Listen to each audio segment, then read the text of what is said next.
यूहन्ना 3:36 ਧਿਆਏ। ਕਿਉਂਕਿ ਪਰਮੇਸ਼ਰ ਨੇ ਦੁਨੀਆ ਨੂੰ ਇੰਨਾ ਪਿਆਰ ਕੀਤਾ, ਉਸ ਨੇ ਆਪਣਾ ਇਕਲੌਤਾ ਪੁੱਤਰ ਦੇ ਦਿੱਤਾ, ਤਾਂ ਜੇ ਕੋਈ ਵੀ ਜੋ ਉਸ ਵਿੱਚ ਵਿਸ਼ਵਾਸ ਕਰਦਾ ਹੈ ਨਾਸ ਨਾ ਹੋਵੇ ਪਰ ਸੰਦੀਵੀ ਜੀਵਨ पावे। हालेलुया, जय मसीह। अगे बहुत बढ़िया वचन आ रहा है, उसको जरूर सुने, आपको बहुत अच्छा लगे। क्या तूने कभी देखा है कि कुछ लोग कठिनाई में भी मुस्कुराते हैं? उनके पास शायद सब कुछ नहीं, पर उनके भीतर कुछ है, वह है कृतज्ञता। वह उन्हें संभाले रखती है जब संसार टूटता है। वह उन्हें शक्ति देती है जब शरीर थक जाता है, क्योंकि वे यह जानते हैं कि भले सब छिन जाए, परमेश्वर नहीं छूटेगा। और यही आभार का असली अर्थ है, उस पर भरोसा जो दिखता नहीं पर सच्चा है। मैं तुझे यह सिखाना चाहता हूं, जब तू धन्यवाद देता है तो तू अपने विचारों की दिशा बदलता है। जहां पहले तू कमी पर ध्यान देता था, अब तू अवसर देखेगा। जहां पहले तू हार महसूस करता था, अब तू उद्देश्य देखेगा। क्योंकि आभार आत्मा की आंखें खोल देता है, और जो आत्मा देखना सीखती है वह चमत्कारों का साक्षी बनती है। कृतज्ञता केवल परमेश्वर की उपासना नहीं, यह आत्मा की परिपक्वता है। जो आत्मा धन्यवाद देना सीख जाती है, उसे कुछ मांगने की जरूरत नहीं पड़ती, क्योंकि उसके शब्दों से पहले ही स्वर्ग उसके लिए कार्य कर रहा होता है।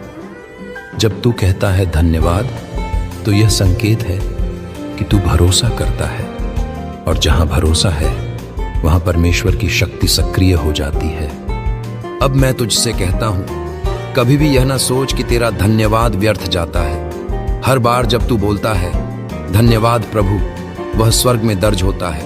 हर धन्यवाद एक बीज है जो एक दिन फल बनकर लौटेगा, और जब वह लौटेगा तो तू समझेगा हर आशीर्वाद जो तूने कभी मांगा था वह उसी धन्यवाद के बीज से उगा था। इसलिए मैं चाहता हूं कि तू अब और गहराई में उतरे। आभार केवल बोलने की बात नहीं, यह देखने, महसूस करने और जीने की बात है। अब मैं तुझे सिखाऊंगा कि कैसे स्मरण की आत्मा यानी याद रखना कृतज्ञता का सबसे शक्तिशाली रूप है। जब आत्मा स्मरण करना सीखती है, तभी वह सच्ची कृतज्ञता में प्रवेश करती है। क्योंकि भूलना अंधकार का कार्य है, पर याद रखना यह प्रकाश की शुरुआत है। मैं तुझसे कहता हूं, जो आत्मा भूल जाती है कि मैंने क्या किया है, वह हर नई चुनौती में कांप जाती है। पर जो आत्मा याद रखती है कि मैं कैसे बचाता हूं, कैसे संभालता हूं, वह हर परिस्थिति में स्थिर रहती है। इसलिए मैं तुझसे कहता हूं, इस महीने में मैं चाहता हूं कि तू याद कर जब तू अकेला था और मैंने तुझे संभाला। याद कर जब सब दरवाजे बंद थे और मैंने एक छोटा सा द्वार खोला।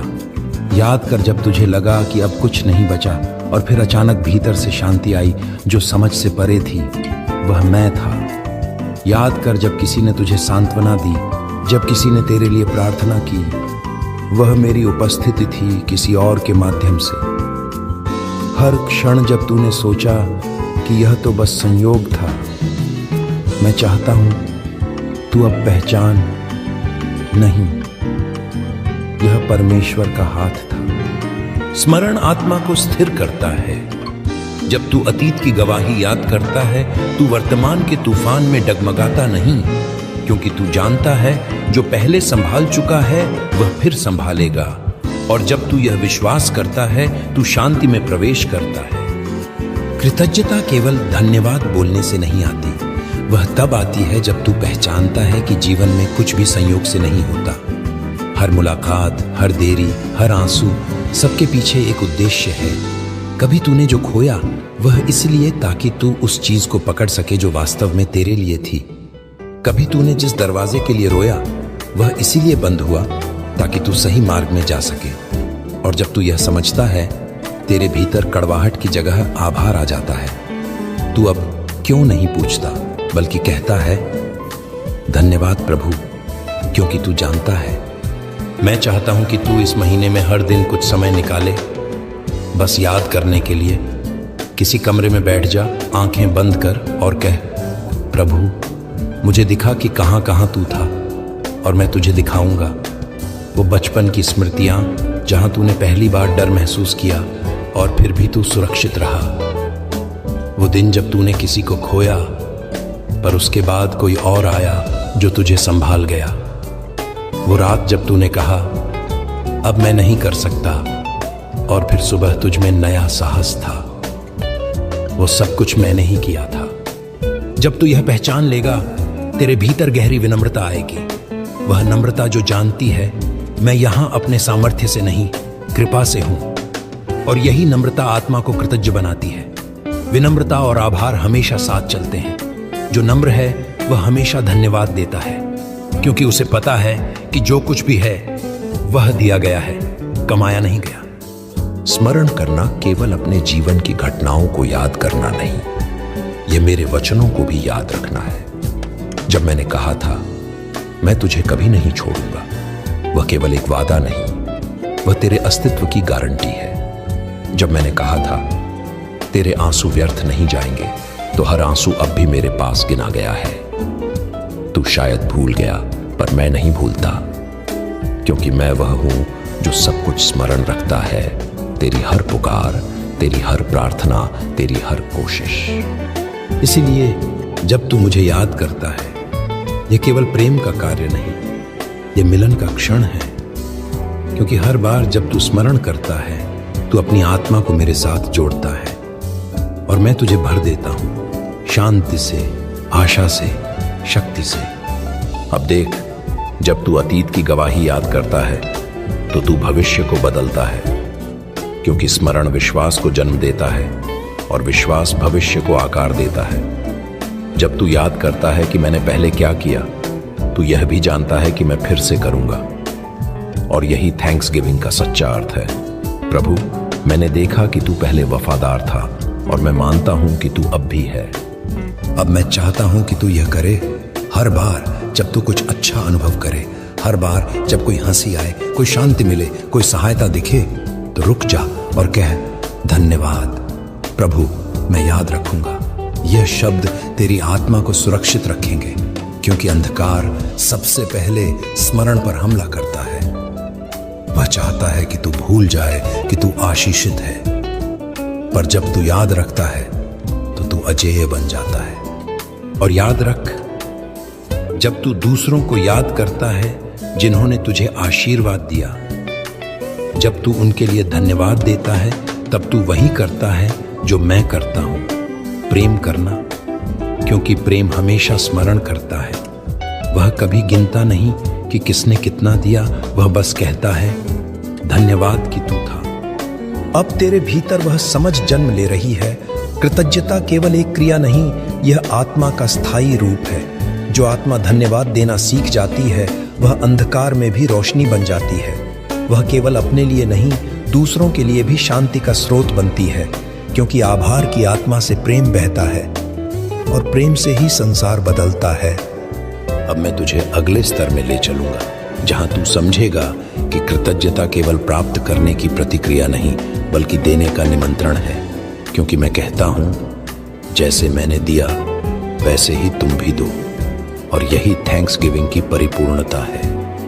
जब आत्मा देने की अवस्था में आती है, तब वह सबसे अधिक मेरे समान होती है, क्योंकि मैं स्वयं देने वाला हूं, जीवन देने वाला, प्रेम देने वाला, क्षमा देने वाला। और जब तू भी उसी आत्मा में चलता है, तो तेरे भीतर मेरी प्रकृति प्रकट होने लगती है। देख, थैंक्स गिविंग का असली अर्थ केवल धन्यवाद देना नहीं, यह है धन्यवाद के साथ देना। जब तू देता है, तू यह घोषित करता है कि तू कमी में नहीं, समृद्धि में जी रहा है। क्योंकि जो देता है वही जानता है कि उसके पास देने को कुछ है, और वही आत्मा धन्य है। मैं तुझसे कहता हूं, इस महीने में केवल शब्दों से धन्यवाद मत दे, कर्मों से भी दे। किसी भूखे को खाना दे, किसी निराश को मुस्कान दे, किसी अकेले को संगति दे। क्योंकि हर बार जब तू ऐसा करता है, तू मुझसे मिलता है। मैं वही हूं जो तेरे सामने सड़क पर बैठा है, वही जो तुझे देखकर मुस्कुराने की प्रतीक्षा करता है, वही जो तुझसे उम्मीद रखता है कि तू उसके लिए कुछ बोलेगा, कुछ करेगा। जो तू दूसरों के लिए करता है, वह मुझ पर करता है। जब तू किसी को सांत्वना देता है, मैं वही सांत्वना महसूस करता हूँ। जब तू किसी के आंसू पोंछता है, मैं तेरे हाथों में अपना स्पर्श महसूस करता हूँ। जब तू किसी टूटे दिल को उठाता है, तू वास्तव में मेरा कार्य पूरा करता है। क्योंकि मैंने कहा था, जैसे पिता ने मुझे भेजा वैसे ही मैं तुम्हें भेजता हूं। इसलिए थैंक्सगिविंग का महीना केवल आभार का नहीं, यह कार्य का महीना है। मैं चाहता हूं कि तू देखे कि देने में सबसे बड़ी खुशी है। लोग सोचते हैं कि प्राप्त करना आशीर्वाद है, पर मैं तुझसे कहता हूं, देना उससे बड़ा आशीर्वाद है। क्योंकि जब तू देता है, तू मेरे जैसे बनता है। और कोई भी इससे बड़ा सम्मान नहीं कि आत्मा अपने सृष्टिकर्ता के समान हो जाए। देना केवल भौतिक चीजों में नहीं, आत्मिक चीजों में भी है। कभी किसी को सुनना ही सबसे बड़ा उपहार होता है। कभी किसी को यह कहना कि मैं तुझे समझता हूं, वह भी चमत्कार बन जाता है। कभी किसी को यह याद दिलाना कि तू अकेला नहीं है, वह भी स्वर्गीय स्पर्श बन जाता है। और जब तू ऐसा करता है, तू धरती पर स्वर्ग का अनुभव कराता है। मैं तुझसे कहता हूँ, देने के लिए तुझे अधिक की आवश्यकता नहीं, बस एक खुला हृदय चाहिए। क्योंकि जब हृदय खुला होता है तो मेरे प्रेम का प्रवाह स्वतः शुरू हो जाता है। वह प्रेम जो देने में घटता नहीं, बढ़ता है। जैसे दीपक दूसरे दीपक को जलाता है पर अपनी रोशनी नहीं खोता, वैसे ही जो आत्मा प्रेम बांटती है वह और अधिक प्रकाशवान होती जाती है। अब तू सोच सकता है, पर प्रभु, मेरे पास खुद बहुत कुछ नहीं है देने को। मैं तुझसे कहता हूं, जो तेरे पास है वह पर्याप्त है। एक मुस्कान, एक प्रार्थना, एक समय का टुकड़ा, एक सुनने वाला कान, ये सब मेरे हाथों में बीज बन जाते हैं। और जब तू इन्हें देता है, मैं उन्हें बढ़ा देता हूं। तेरा थोड़ा बहुत बन जाता है जब तू उसे मेरे नाम से देता है। इसलिए देना किसी संपत्ति का नहीं, विश्वास का कार्य है। इस महीने में मैं चाहता हूं कि तू कुछ ऐसा करे जो तूने पहले कभी नहीं किया। किसी ऐसे व्यक्ति के लिए प्रार्थना कर जो तुझे पसंद नहीं। किसी ऐसे को माफ कर जिसके लिए तेरे मन में अभी भी दर्द है। किसी ऐसे को आशीर्वाद दे जिसने तुझे ठुकराया। क्योंकि यही देने का सबसे ऊंचा रूप है। देना वहां जहां तूने सोचा कि कुछ नहीं बचा। और जब तू ऐसा करता है, तब तू केवल मनुष्य नहीं रहता, तू मेरे आत्मा का दर्पण बन जाता है।